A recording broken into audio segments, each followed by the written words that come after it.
That's the chiming of the bell.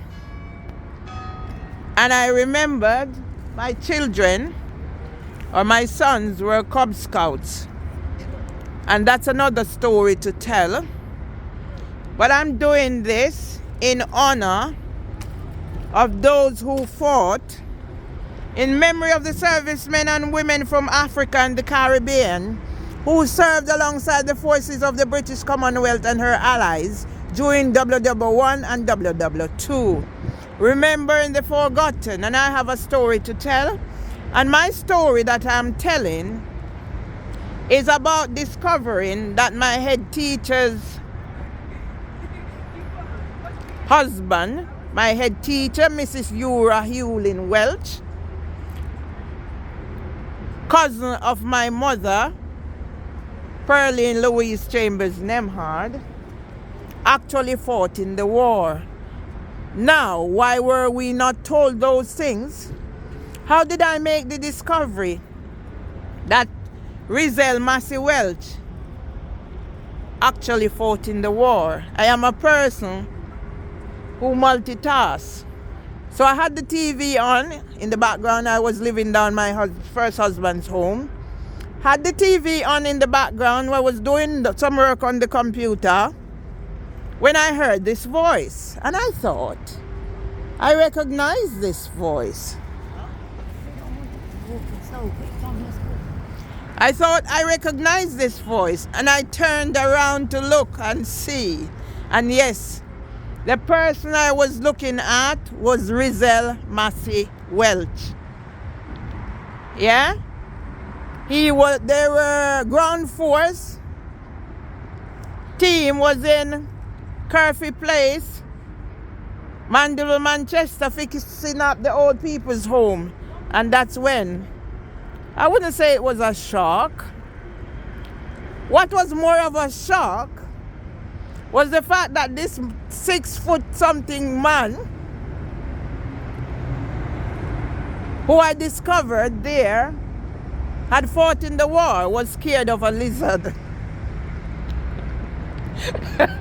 I am laughing, people. Mr. Rizal Massey Welch,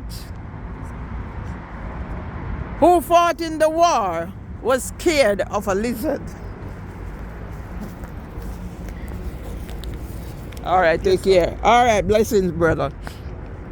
Yeah, I'm trying not to get people in my videos. You understand? And he acknowledged the fact that I'm trying not to do that. Because they pass before and they pass along again. So yes, phobias. Yeah? A man who fought in the war could have been defeated by a lizard. So yes, people, I'm just trying to tell the story because when I discovered that, I wrote about the situation of learning that Mr. Welch fought in the war. Look at that. If I was not careful, that would what I would be reduced to because of leaf discrimination, denial of my rights. And I've lost my train of thought, but it's, you hear? Ambulance and whatever. So yes, people, I'm creating my audiobooks. And the only way I can get this done, because as I said, I've written and I've published, and those who have stolen my intellectual property, copyrights, images and stuff, when I realized that things were going missing, I started saving things to my stick before publishing them out there.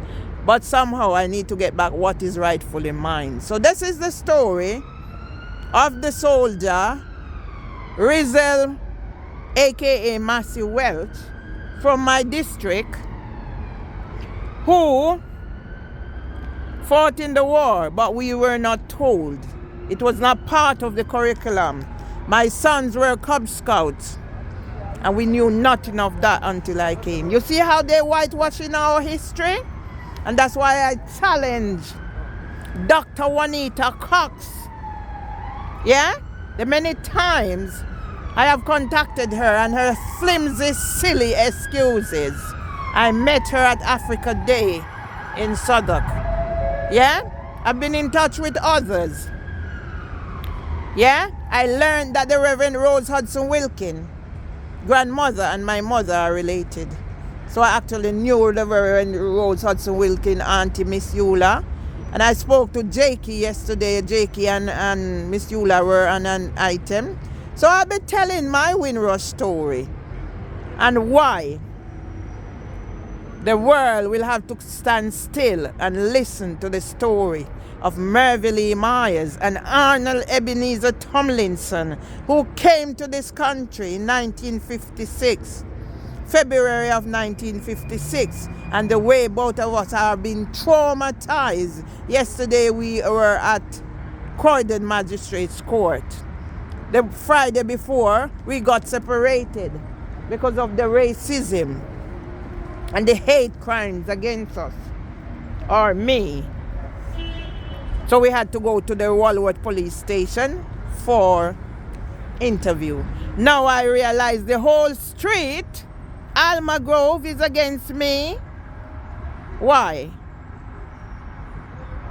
The philosophy of brains and my fight for justice will tell the stories of why we should not accept the tokenism. We should not accept the tokenism of they can put up something here and then Dr.